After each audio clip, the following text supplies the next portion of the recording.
삶을 살아가다 보면 어김없이 마주치게 되는 사람들이 있습니다. 바로 우리의 감정을 상하게 하고 자존감을 흔드는 무례한 사람들입니다. 이들은 나도 모르게 마음속에 상처를 남기고 심지어는 오랜 시간 그 상처를 되새기게 만듭니다. 그럴 때마다 우리는 왜 그 순간 하고 싶은 말을 하지 못했을까? 라며 스스로를 원망하기도 합니다. 하지만 무례한 사람에게 굳이 화를 내거나 상처를 주는 말로 되갚아줄 필요는 없습니다. 이 책, 무례한 사람에게 웃으며 대처하는 법은 바로 그런 상황에서 우리의 자존감을 지키면서 현명하게 대처하는 방법을 알려줍니다. 책의 제목처럼 이 책은 우리가 무례한 상황에 웃으며 대처할 수 있도록 감정을 조절하고 단호하게 선을 긋는 법을 안내합니다. 흔히 착한 사람, 좋은 사람으로 보이기 위해 무례한 행동을 참고 넘기는 경우가 많습니다. 하지만 저자는 이렇게 말합니다. 착한 사람이 될 필요는 없다. 사람들은 우리가 가만히 있으면 더 많은 선을 넘고 더 큰 무례를 저지릅니다. 그렇기에 스스로를 지키기 위해서는 단호하게 말할 줄 아는 용기와 자기 표현이 필요합니다. 책은 크게 5개의 파트로 구성되어 있습니다. 착한 사람이 될 필요 없어에서는 인간관계에서 무례한 사람들에게 더 이상 에너지를 낭비하지 말라고 조언합니다. 모든 사람에게 친절할 필요는 없으며 나 자신을 지키는 것이 더 중요하다는 점을 강조합니다.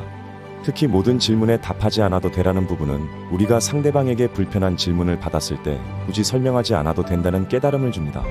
2번째 파트, 좋게 넘어가지 않아야 좋은 세상이 온다에서는 타인의 무례함에 더 이상 좋게 넘어가지 말자. 고 말합니다. 지나친 양보와 침묵은 상대방에게 나를 함부로 대할 권리를 주는 것과 다름없습니다. 때로는 단호하게 그건 아닌 것 같아요. 라고 말하는 용기가 세상을 더 건강하게 만든다는 메시지를 전달합니다. 3번째 파트는 자기 표현의 근육을 키우는 법입니다. 여기서 특히 인상적인 부분은 선을 자꾸 넘는 사람과 대화하는 법과 단호하고 우아하게 거절하는 연습입니다. 우리는 상대방의 기분을 상하게 할까봐 거절을 망설이지만 저자는 단호하면서도 예의 바르게 거절하는 것이 가능하다고 말합니다. 예를 들어 죄송하지만 이번에는 함께하기 어려울 것 같아요. 같은 말로 상대방의 기분을 고려하면서도 자신의 경계를 지킬 수 있습니다. 4번째 파트, 부정적인 말에 압도당하지 않는 습관에서는 타인의 비판이나 부정적인 말에 상처받지 않기 위한 마음의 근육을 키우는 법을 알려줍니다. 저자는 자신을 신뢰하는 사람은 남의 평가에 연연하지 않는다. 고 강조하며 자신에 대한 믿음을 가지라고 조언합니다. 직장에서나 인간관계에서 나를 깎아내리는 말을 듣게 될 때 이 부분을 떠올리면 큰 힘이 될 것입니다. 마지막 파트는 이 책의 핵심, 무례한 사람에게 웃으며 대처하는 법입니다.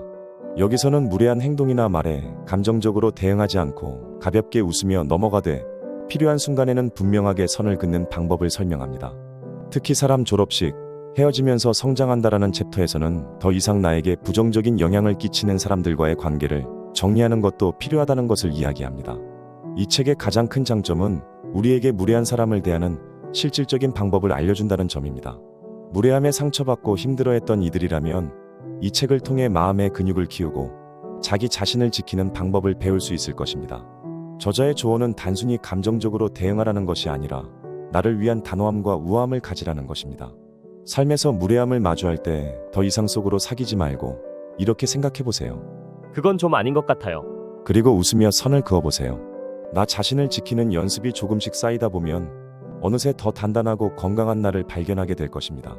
이 책은 우리가 불편한 관계에서 벗어나 나다운 삶을 살아갈 수 있도록 든든한 길잡이가 되어줄 것입니다.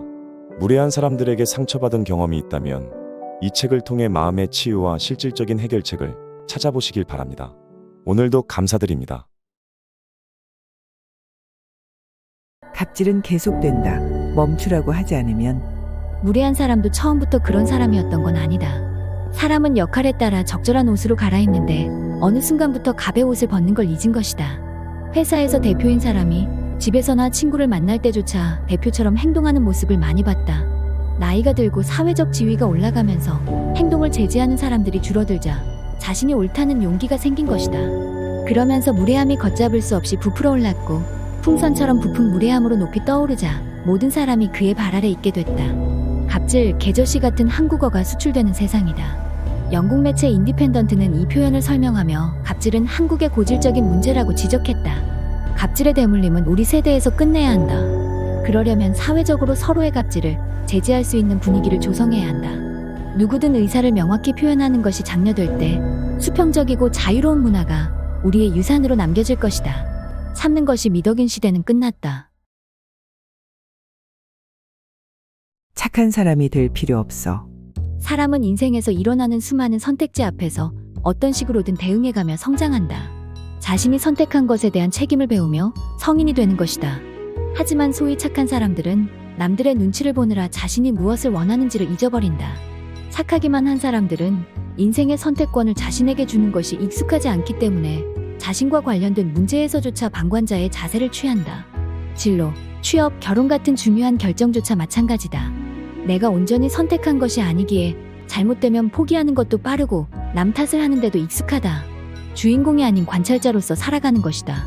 착하다는 평가에 집착하는 사람이라면 자신이 진짜로 원하는 것이 무엇인지 생각해보는 습관을 가지길 권한다.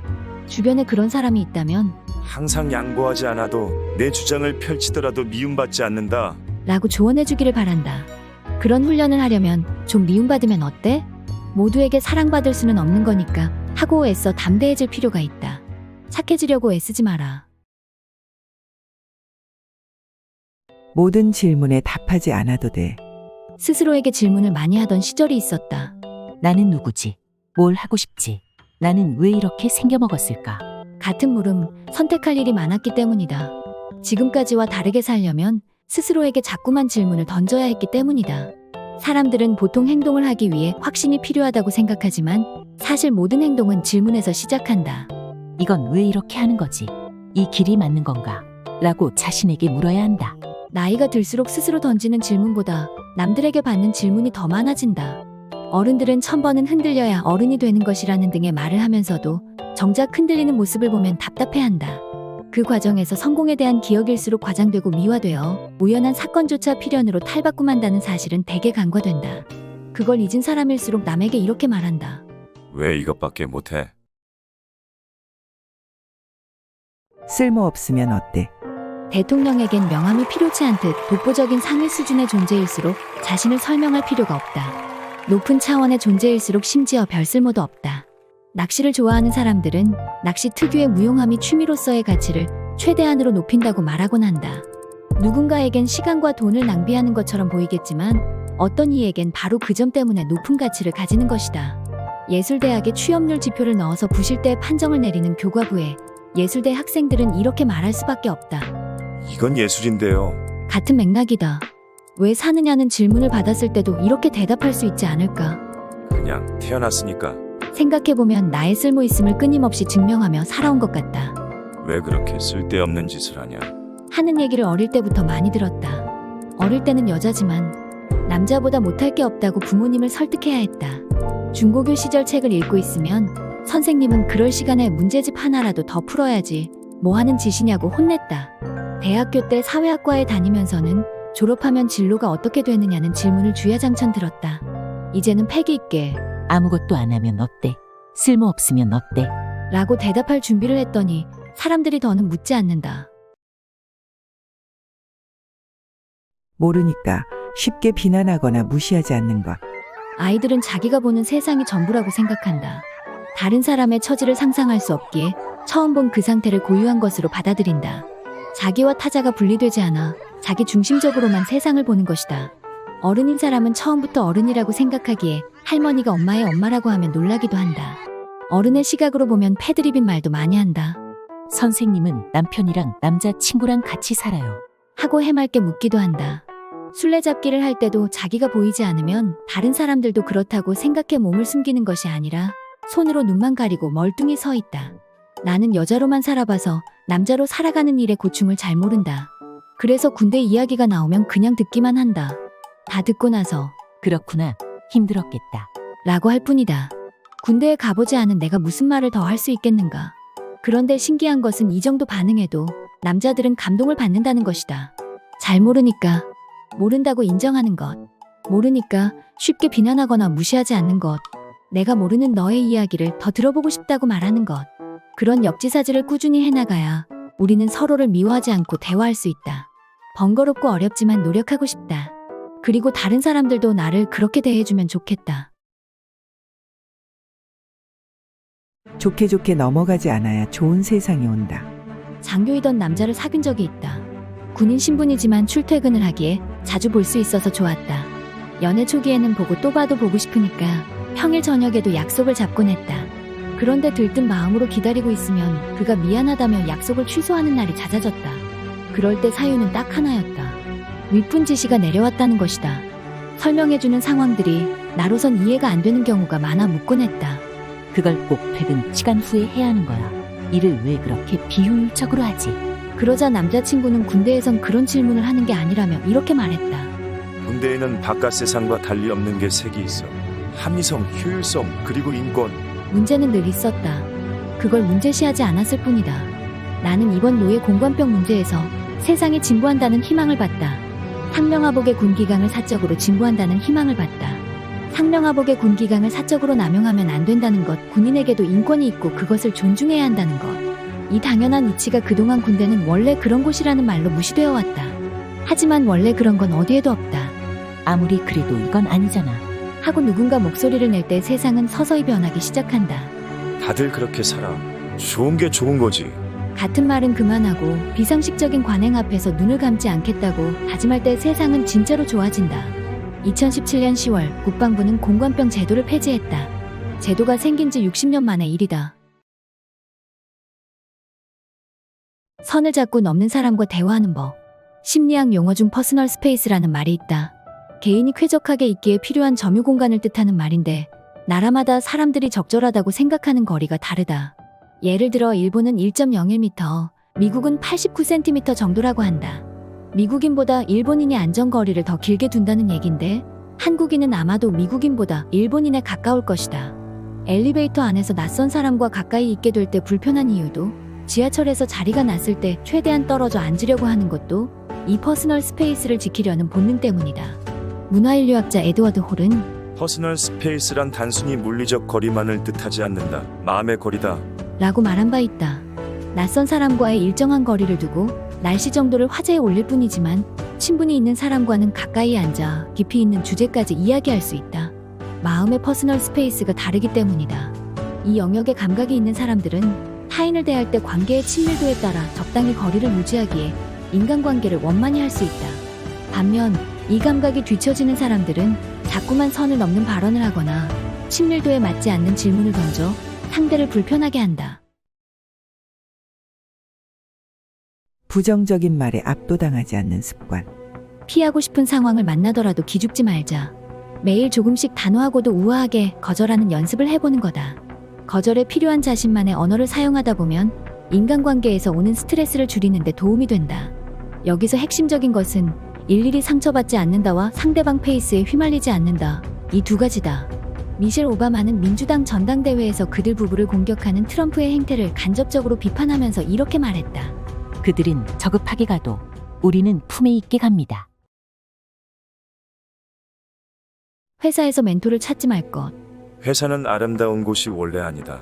그렇다고 마음먹으면 역설적으로 좋은 점이 보이기 시작할 것이다. 서울대병원 정신건강의학과 윤대현 교수의 책 픽스유를 읽다 공감의 페이지를 접어두었다. 회사에 대해 너무 큰 기대를 하면 회사가 어떻게 나한테 그럴 수 있어? 상사가 어떻게 나한테 그럴 수 있어? 하고 자꾸만 원망하게 된다. 이상향을 설정하고 세상이 나아지는 방향으로 노력하는 일은 좋지만 회사라는 조직의 특수성과 한계도 함께 생각해야 한다. 그러지 않으면 그 노력은 필연적으로 실패하고야 만다. 회사는 가족 같은 곳이 원래 아니니까. 회사 생활을 10년 가까이 하며 많은 사람을 만났다. 팀의 막내로 일하기도 했고 어중간한 연차로 선배와 후배를 모두 대하기도 했고 현재는 후배가 대부분인 팀에서 일하고 있다. 관리자가 되니 3년차 이하의 낮은 연차였을 때는 몰랐던 것들이 보인다. 특히 회사 생활을 하다 좌절하는 사람들을 많이 보는데 물론 그중에는 회사의 방침이 불합리한 경우도 많다. 그러나 회사 자체는 이익을 추구하는 집단일 뿐이므로 사내에서 나쁜 사람을 만나거나 회사의 방향이 자신의 생각과 다른 건 어찌 보면 자연스러운 일이다.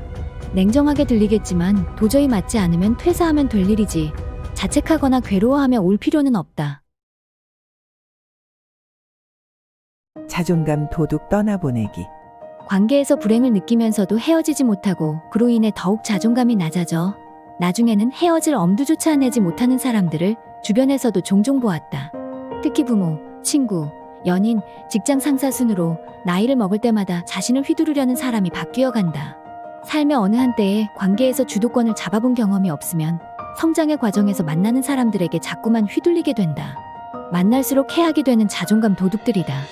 첫 번째는 나를 감정 쓰레기통 삼는 사람이다. 두 번째로 걸핏하면 난 원래 그래. 라고 말하는 사람과도 오래 관계하면 부작용이 생긴다. 세 번째로 난 뒤끝은 없잖아. 내가 좀 4차원이잖아. 라고 말하는 사람도 조심해야 한다. 무례한 사람에게 웃으며 대처하는 법. 살다 보면 무례한 사람을 만나기 마련이다. 그들은 내게 상처를 주고 당혹감을 안기며 기껏 붙잡고 사느라 힘든 자존감을 뒤흔들어 놓는다. 그들을 처음 봤을 땐 엉엉 울기만 했는데 계속해서 마주하는 동안 나름의 대응법이 생겨났다. 그들을 만났을 때 내가 대처하는 방법에는 여러 가지가 있다. 첫 번째는 문제가 되는 발언임을 상기시켜주는 것이다. 두 번째는 되물어서 상황을 객관화하는 것이다. 세 번째는 상대가 사용한 부적절한 단어를 그대로 사용해 들려주는 것이다. 네 번째는 무성의하게 반응하는 것이다. 다섯 번째는 유머러스하게 대답하는 것이다.